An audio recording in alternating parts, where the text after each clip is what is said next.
हमारे जीवन में घटित हुआ। हमने प्राइवेट लाइफ और पब्लिक लाइफ में कभी भी कोई दोहरे मापदंड नहीं अपनाए और हमने प्राइवेट लाइफ का अस्तित्व ही खत्म कर दिया। खाली 4 से 5 घंटे सोते हैं, उसके अलावा 18 से 20 घंटे पब्लिक के बीच में रहते हैं और सोते भी हैं तो दरवाजे खोल करके सोते हैं, कोई गोपनीयता नहीं रखी। पिछले दिनों मैंने आपके सामने एक तथ्य रखा था और उस तथ्य की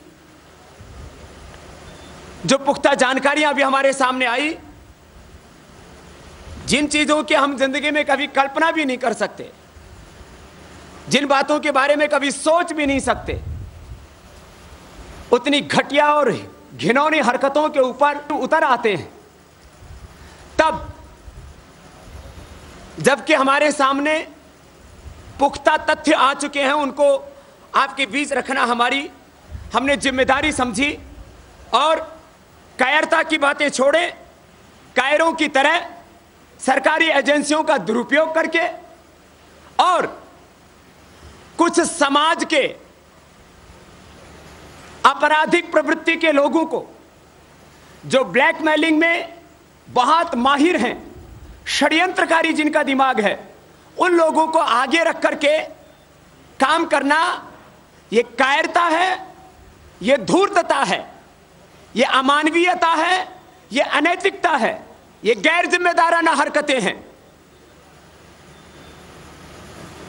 प्रधानमंत्री को जब दुनिया का एक बड़ा अखबार भ्रष्ट सरकार का मुखिया कहता है, तब उसको ये अनैतिक करार देते हैं और गैर जिम्मेदाराना और गैर पेशेवर उनकी पत्रकारिता को करार देते हैं। लेकिन खुद क्या करते हैं? इन्होंने हमारे श्रद्धेय गुरुदेव, जिनकी 16/7/2007 में गुमशुदगी हुई, उस समय मैं ब्रिटेन में था। मैंने इस बात को जब मौका आया तो उस बात को मैंने प्रामाणिकता के साथ रखा। लेकिन क्योंकि अब इस पार्टी के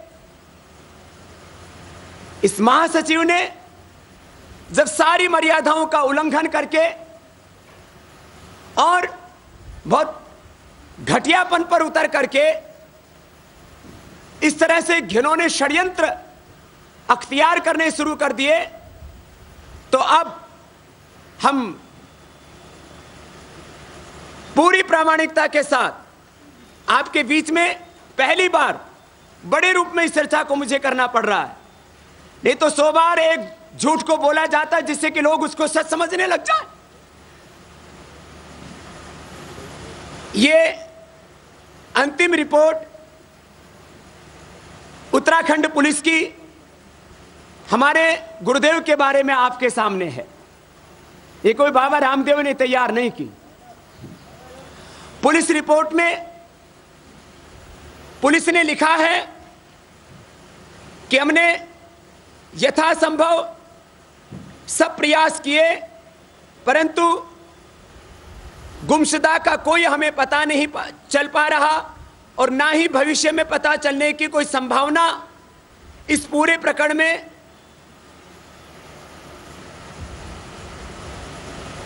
काफी समय से लंबित है और अनावश्यक लंबित करने का कोई औचित्य प्रतीत नहीं होता। तो इन्होंने ये अपनी अंतिम रिपोर्ट लगाई। जब मुझे श्रद्धेय गुरुदेव की गुमशुदगी का पता लगा, मैंने स्वयं उस समय तत्कालीन मुख्यमंत्री श्री खंडूरी जी से बात की और पुलिस के शीर्ष अधिकारियों से लगातार मैं संपर्क में रहा। किसी के घर में किसी का बेटा, किसी की बेटी, किसी के माता पिता या कोई बुजुर्ग यदि वो लापता हो जाते हैं तो परिवार के ऊपर, उस व्यक्ति के ऊपर क्या गुजरती है पीड़ा, ये वही महसूस कर सकता है। और ऊपर से उनकी खोज में मदद ना करके और उसी परिवार पर इल्जाम लगाए जाएं कि तुमने ही लापता किया है अपने बेटा बेटी को, अपने माता पिता को। इस पार्टी के इस गैर जिम्मेदार महासचिव ने एक दो बार नहीं, सैकड़ों बार, हजारों बार मीडिया में कि अपने गुरु को लापता करवा दिया, सीबीआई जांच तक की सिफारिश की, राष्ट्रपति को सरकारी संतों जो एक षड्यंत्र के तहत काम करते हैं, इसलिए मैंने सरकारी संत उनके लिए प्रयोग किया, तथाकथित उन संतों से महामहिम राष्ट्रपति से मिलकर के सीबीआई की जांच की मांग की। लेकिन जब इनको कुछ नहीं मिला तो अब मैंने कहा एक आपराधिक प्रवृत्ति के व्यक्ति को जो ब्लैकमेलिंग का काम करता है, जिसका मैंने पिछली बार गाड़ी नंबर आपको लिखवाया था, अब वो गाड़ी भी बरामद हो गई है और उस व्यक्ति की फोन नंबर से ट्रेस करने व्यक्ति 9557910057 जिसका फोन नंबर था, जब उसका पता लगाया गया तो वह व्यक्ति है, कहीं वह अपने आप को पुष्पराज शर्मा लिखता है तो कहीं पर पुष्प शुक्ला लिखता है। उसका जब हमने इंटरनेट आदि के माध्यम से जानकारी ली तो पता लगा कि उसकी यहां आपके ही संसद मार्ग थाने में ब्लैकमेलिंग करने और आपराधिक षड्यंत्र के तहत उसकी रिपोर्ट भी दर्ज है इसी पुष्प शर्मा की। और इसी व्यक्ति ने आश्रम से भी जुड़े हुए और स्वयं जहां मेरा जन्म हुआ, क्योंकि मैंने सब जगह से पता लगाया, वहां पर भी गया और लोगों को पैसे दे करके, प्रलोभन लालच दे करके, उल्टे सीधे बयान रिकॉर्ड करा करके एक बदनामी का करने का, एक सनसनी फैलाने का, एक झूठ को प्रायोजित तरीके से प्रचारित करने का एक बहुत बड़ा ताना बाना बुना। और श्रद्धेय गुरुदेव के साथ साथ इस पूरे आंदोलन में हमारे हम सफर रहे, जिन्होंने बहुत प्रामाणिकता के साथ इस आंदोलन में काम किया। उन श्रद्धेय राजीव भाई जी के बारे में भी घिनौना षड्यंत्र किया कि श्रद्धेय राजीव भाई की स्वामी रामदेव ने हत्या करवाई। उनके भाई के पास पहुंच गए कि आप इस तरह का बयान दो। माने बाबा रामदेव के ऊपर हत्या के षड्यंत्र की इल्जाम लगाओ, एक वातावरण बनाओ, जैसे कि उस कांग्रेस पार्टी के महासचिव कहते हैं कि बाबा आपराधिक मानसिक प्रवृत्ति का, आपराधिक प्रवृत्ति का व्यक्ति है। अरे हमारी 7 पीढ़ियां पीछे की देख लो, और आज हम जहां बैठे यहां तक हमने किसी इंसान की तो बात क्या, किसी जीव जंतु को भी कष्ट नहीं दिया है। हम कोई सफाई देने के लिए यहां पर नहीं बैठे हैं, लेकिन यूं मुंह उठा करके कुछ भी आप किसी के ऊपर घटिया से घटिया घिनौने इल्जाम लगा दें और उसमें भी कायरतापूर्ण तरीके से काम करें। स्वर्गीय राजीव भाई जी, जिनकी तबीयत खराब हुई, उनको छत्तीसगढ़ में उस समय वो प्रवास पर थे, स्वदेशी का प्रचार उन्होंने किया, जागरण का काम किया। विदेशी कंपनियों के खिलाफ करीब 20 वर्षों से उन्होंने एक बहुत बड़ा मोर्चा खोला। आर्य समाज में जब वो पहुंचे तो उनकी तबीयत खराब हुई, कुछ गैस उनको लग रहा था कि पेट में बनी है, तो वहां आर्य समाज भवन में उनको ले जाया गया। वहां जब काफी देर तक टॉयलेट से बाहर नहीं निकले तो दरवाजा खटखटाया, उठ नहीं पा रहे थे वो, तो उन्होंने कहा अभी निकलता हूं। फिर भी नहीं निकले तो उनको या तो वो दरवाजा बंद करना भूल गए थे, जो भी कारण रहा हो, तो दरवाजा खोला तो लैट्रिन के ऊपर बैठे हुए मिले, कम्बो टॉयलेट थी। उसी समय डॉक्टर आर.एस. नायक का नर्सिंग होम उसी आर्य समाज के पास में था, वहां से उनको लिया गया। तो डॉक्टर ने जैसे उनको देखा तो बोला इनको माइल्ड हार्ट अटैक आया है लगता है। उनको दवाई देने की कोशिश की, लेकिन स्वदेशी का आग्रह उनके भीतर बहुत ज्यादा था। उन्होंने मना कर दिया कि मैं दवाई नहीं लूंगा, मैं केवल स्वदेशी दवाई करूंगा। ये सभी लोग जो उनको जानते हैं इस बात को, इससे बखूबी परिचित हैं। इसके बाद सेक्टर 9 में उनको ले जाया गया, वहां पर उनको दूसरी बार अटैक आ गया। जब वो नहीं संभाल पाए तो अपोलो हॉस्पिटल ले जाया गया। सारे हॉस्पिटल अभी हैं, उन हॉस्पिटलों में जो इलाज करने वाले डॉक्टर हैं वो सब जिंदा हैं। मैंने खुद राजीव भाई से कम इस पूरे अंतराल में 1 घंटे के करीब बात की होगी। जब उनकी तबीयत खराब हुई तब करीब पौना घंटा मैंने उनको समझाया, बोले नहीं मैं मर तो सकता हूं लेकिन मैं विदेशी उपचार नहीं लूंगा। अब उनका एक तरफ स्वदेशी का आग्रह और दूसरी तरफ उनकी तबीयत की खराबी, सारे प्रयत्न किए गए। वो सारे डॉक्टर्स, उनकी सारी रिपोर्ट, उनको दिया गया पूरा ट्रीटमेंट सभी हॉस्पिटलों में, और हमारे पास भी उसकी फाइल्स हैं। उसके बाद एक पूरी साजिश रच के कि राजीव भाई को पॉइजन दिया गया कि उनका शरीर का रंग काला पड़ गया था। आप सब मेडिकल प्रोफेशन से थोड़े से परिचित हैं, नहीं तो किसी भी एनाटॉमी विभाग से आप खुद भी ये जानकारी हासिल कर सकते हैं। इनको फिर रायपुर मेडिकल कॉलेज लाया गया। जब वहाँ, जैसे कि मैंने आपको कहा कि सेक्टर 9 में और उसके बाद में अपोलो, वहाँ पर जो हॉस्पिटल उसमें जब वहाँ पर उनकी डेथ हो गई, वहाँ अपोलो में जब सीवियर अटैक आया उनको बचाया नहीं जा सका, तो इनको रायपुर लाया गया। वहाँ मुख्यमंत्री, गृह मंत्री, सब लोग उनको अपनी श्रद्धांजलि देने के लिए आए। डॉक्टर रमन सिंह जी, वहाँ के गृह मंत्री जी, सब लोग और सारे संगठन के लोग हमारे उनके उसी समय से उनके साथ में थे। हमारे वहाँ के राज्य प्रभारी भाई दया सागर जी और भाई संजय जी से लेकर के, और डॉक्टर रेखा जो हमारी कॉर्पोरेट मेंबर, वो उनके साथ में उसी समय से थे। फार्मेलिन जो 1 लीटर लिक्विड के अंदर 5 लीटर पानी मिलाकर के बॉडी को प्रिजर्व करते हैं, क्योंकि उनको डेकन के एयर जो है एम्बुलेंस से लाया गया था, वहाँ से हरिद्वार में उनका अंतिम संस्कार करने के लिए। ये सभी जानते हैं कि जब फार्मेलिन शरीर के अंदर इंजेक्ट किया जाता है उससे बॉडी का रंग बदलता है। उसको इस तरह से प्रचारित करके कि उनकी हत्या करवाई गई। मैं 2-3 बहुत बुनियादी प्रश्न यहां पर करता हूं। स्वर्गीय राजीव भाई की हत्या कोई क्यों करवाएगा? क्या स्वार्थ है उसमें किसी का? आप सब भाइयों को पता है, जिस समय मैं उनको यहां पर लेकर के आया था उस समय उनके चरित्र हनन के पूरे षड्यंत्र किए जा रहे थे। उनको लटवरलाल बताया जाता था। एक पूरा समूह था जो उनको बदनाम करने में लगा था। मैंने कहा भाई राजीव जी को लेकर के किसी का भी प्रश्न है तो मेरे सामने करें। मुझे बदनाम किया जाता था स्वर्गीय राजीव भाई के कारण से, उनके ऊपर दोष लगाए जाते थे। कोई दोष नहीं मिला तो बोले इनको जो दान मिला उन्होंने उपयोग नहीं किया सही उसका।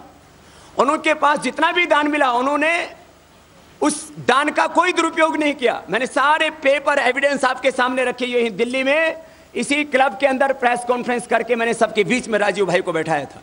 स्वर्गीय राजीव भाई जैसे महान व्यक्ति की हत्या का आरोप लगाने का पूरा षड्यंत्र घड़ करके कि बाबा को बदनाम करो और कुछ नहीं मिला, तो माने इतनी गिरावट की हद जिसकी हम कभी कल्पना भी नहीं कर सकते। हमारे ही गुरुदेव की हत्या का आरोप हम पर मत दो। मैंने कभी जिंदगी में नहीं सोचा था कि इतने भी ये गिर सकते हैं, इतनी घिनौनी हरकत भी कर सकते हैं। हमारे श्रद्धेय गुरुदेव के पास मात्र 1.25 एकड़ जमीन थी, 1.25 एकड़ भी पूरी नहीं। जब मैं उनके पास आया मेरे जाने से करीब 1 साल पहले उन्होंने मेरे नाम, व्यक्तिगत नाम से उन्होंने अपनी वसीयत लिख दी थी। मैंने कहा गुरुदेव, मैंने संकल्प किया हुआ है जिंदगी में 1 इंच जमीन नहीं लूंगा अपने व्यक्तिगत नाम से और 1 रुपए कभी बैंक बैलेंस नहीं कराऊंगा। तो बोले मुझे तो रखना नहीं है आश्रम। तो मैंने कहा यदि आप चाहते हैं कि समाज के काम आए, देश के काम आए जमीन और ये आश्रम, क्योंकि हमारे ब्रह्मलीन श्रद्धेय गुरुदेव जो दादा गुरु थे स्वामी कृपालु देव जी महाराज, उस समय से इस आश्रम में आजादी के लिए आंदोलन की गतिविधियां चला करती थी। तो उन्होंने कहा नहीं, मुझे तो ये दान ही करना है। तो दिव्य योग मंदिर ट्रस्ट बना, श्रद्धेय गुरुदेव उसके संरक्षक थे, उन्होंने मुझे अध्यक्ष नियुक्त किया। और श्रद्धेय गुरुदेव के पास में कोई बैंक बैलेंस नहीं था, खाने के लिए 10-20 दिन के लिए वहां पर अनाज था। वहां पर छोटी सी जगह में कई किराएदार रहा करते थे, उनसे भी सबसे हमने हाथ जोड़ करके कहा कि वे हमें कुछ सेवा का यहाँ पर काम करना है। हमने खुद अपने हाथों से रोटियां बनाई। श्रद्धेय आचार्य बालकृष्ण जी को रोटी बनानी आती थी, मैं तो खिचड़ी बना सकता हूं, इससे ज्यादा मुझे रसोई का काम नहीं आता है। वहां से हमने अपनी यात्रा शुरू की। कोई व्यक्ति अपने गुरु को के बारे में इस तरह से कभी सोच भी नहीं सकता। इतना ही नहीं, कुछ लोगों को मोटी मोटी रकम देकर के, लालच देकर के इस बात के लिए तैयार किया गया। उन लोगों के भी हमारे पास में फिर फोन आए हैं, वो लोग आकर के मिले हैं कि तुम बाबा और बाबा के साथ में जुड़े हुए जो शीर्ष लोग हैं उनका चरित्र हनन करो। मैंने घर छोड़ने के बाद अपने परिवार के लिए, जो उस पार्टी के महासचिव के द्वारा कई तरह के जो झूठे प्रचार किए गए, 1 रुपए का कहीं पर भी कोई लाभ नहीं पहुंचाया। अब जिस परिवार को मैंने त्याग करके पूरे देश के लिए, पूरी मानवता के लिए अपना जीवन समर्पित किया, उसी परिवार को टारगेट करके चरित्र हनन की कोशिश और कई तरह के षड्यंत्र, जिनका और आगे वक्त आते समय हम आपको बताएंगे। यहां मेरा तात्पर्य इतना ही था कि पिछली बार मैंने ये जो पूरा षड्यंत्र था उसकी शुरुआत हुई थी, उसका पहला चरण पता लगा था। दूसरी चीजें मेरे सामने आई तो ये कहने के लिए आया हूं, तो सामने आकर के चुनौती दे और मीडिया के बीच में, पूरे समाज के बीच में आकर के मेरे साथ में शास्त्रार्थ करे, बात करे, बहस करे। यूं कायरों और बुज़दिलों की तरह पीछे से हमला करके किसी को बदनाम करना, षड्यंत्र रचना, घटिया घिनौनी हरकतें करना, यह कायर, कमजोर और बुज़दिलों का काम है। इतनी सी बात मुझे कहनी थी। हमारे बड़े बुजुर्गों ने कहा, बुरे लोगों के नाम अपनी जुबान से लेकर के अपनी जुबान गंदी नहीं करनी चाहिए। आप मुझे क्यों गिराने की कोशिश करते हो भाई? उनके प्रदेश में गया तो पत्थर फेंकवाए मेरी गाड़ी के ऊपर, और 1-2 नहीं, कम से कम 10 पत्थर फेंकवाए। FIR दर्ज है वहां की। अभी बुलेट प्रूफ गाड़ी में बैठे थे, FIR दर्ज है। और जो पत्थर कुछ तो मेरी गाड़ी पर लगे, जो साथ में मेरे साथ में सुरक्षा कर्मी थे उनका सिर फूट गया, टांके आ गए। तो वो मेरे सिर में लगता और मैं मर जाता, तभी मानते कि जानलेवा हमला हुआ। किस तरह से एक आदमी कितनी घिनौनी और षड्यंत्रकारी हरकतें दूसरे आपराधिक प्रवृत्ति के लोगों को सामने रख करके, ब्लैकमेलर्स को सामने रख करके लड़ाई लड़ते। ऐसे पीठ पीछे से वार क्यों करते हैं? सामने से लड़ाई लड़े।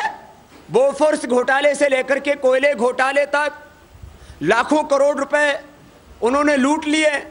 और अभी तो एक कोयला घोटाला है, अभी तो लोहा घोटाला, और 20,000 प्रकार के जो भू संपदाएं हैं उसमें जो है करीब 20,000 लाख करोड़ रुपए की जिनकी कीमत, उनके न जाने कितने अभी तो घोटाले खुलने हैं।